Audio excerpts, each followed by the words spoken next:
നമുക്ക് നമ്മുടെ ജാതകത്തിനകത്ത് കാളസർപ്പയോഗം ഉണ്ടെങ്കിൽ ഈ നാരങ്ങ വിളക്ക് കത്തിക്കുന്നത് ഭയങ്കര നല്ലത്. അത് മാത്രമല്ല, രാഹു ദോഷത്തിന് എല്ലാത്തിനും, രാഹു കേതുക്കളെ കൊണ്ട് എല്ലാ ദോഷത്തിനും, അതായത് നമ്മുടെ ചന്ദ്രൻ്റെ കൂടെ രാഹു നിൽക്കുക, അല്ലെങ്കിൽ സൂര്യൻ്റെ കൂടെ രാഹു നിൽക്കുക, അതുപോലെ ഏറ്റവും ഭാഗ്യം തരേണ്ട ഗ്രഹങ്ങളാണ് ശുക്രൻ, ബുധൻ, അതുപോലെ തന്നെ വ്യാഴം, ഇങ്ങനെയൊക്കെയുള്ള ഗ്രഹങ്ങളുടെ കൂടെ രാഹു നിൽക്കുവാണെങ്കിൽ എന്ത് സംഭവിക്കും? നമുക്ക് കിട്ടാനുള്ള ഗുണങ്ങളൊന്നും കിട്ടാതെ പോകും. അപ്പോൾ അതിന് പരിഹാരമായിട്ട് ഒരു പരിഹാരം ഞാൻ പറഞ്ഞുതരാം. കോമൺ ആയിട്ടുള്ള ഒരു പരിഹാരമാണ്, എല്ലാവർക്കും ചെയ്യാൻ കഴിയുന്ന പരിഹാരമാണ്.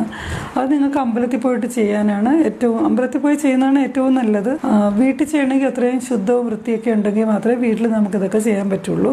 അത് നാരങ്ങ വിളക്കാണ്. നാരങ്ങ രണ്ടായിട്ട് മുറിച്ചിട്ട് അതിനെ തിരിച്ചെടുത്ത് അതിൻ്റെ ജ്യൂസൊക്കെ മാറ്റിയിട്ട് അതിനെ തിരിച്ചെടുത്തിട്ട് അതിനകത്ത് പിന്നെ തിരിയും വെച്ച് എണ്ണയും ഒഴിച്ചിട്ടാണ് ഈ രാഹുകാലത്തുള്ള വിളക്ക് കത്തിക്കുന്നത്. രാഹുകാല വിളക്കെന്നാണ് അതിന് പറയുന്നത്. അത് എള്ളെണ്ണ ഒഴിച്ച് തന്നെ കത്തിക്കുകയും വേണം. അപ്പോൾ നമ്മളെ കഷ്ടകാലമൊക്കെ ഒഴിഞ്ഞു പോവുകയും ചെയ്യും.